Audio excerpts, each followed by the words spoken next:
Hey guys, the BB Warrior here. Today we're going to be doing a review of the Vision King Shortdot Scope. Now before we get into the scope, let's get into the packaging and what is included.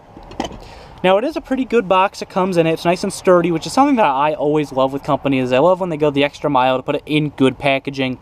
And inside this packaging you will receive the scope, the 2 dust covers which are on there, the scope covers, a owner's manual, and a cleaning cloth. It does not include scope rings. The scope rings that I am personally running are the AIM high profile 1-inch 30mm scope rings. I might do something a little bit higher just to help when I'm recording, because it makes it a little bit hard to find the reticle when I have the GoPro in front of my face, so I might run something a little bit higher.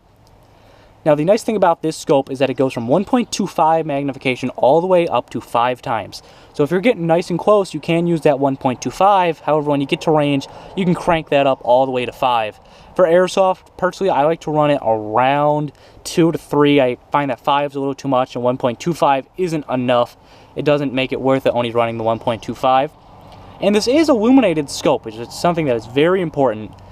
It goes 5 different brightness settings on both blue and red. The blue is really interesting. Not a lot of airsoft optic companies are going to have that blue reticle. Mostly it's just red and green or red. However, they went the extra mile and put the blue one in, which is a very nice touch. I personally don't like to run it that often illuminated because I don't have the need for it where I play. However, if you're playing in a mount facility or something like that, we're going to be going inside. The illumination does help extremely transitioning from outside to inside, which is something that you may want to consider, and it only takes 1 battery.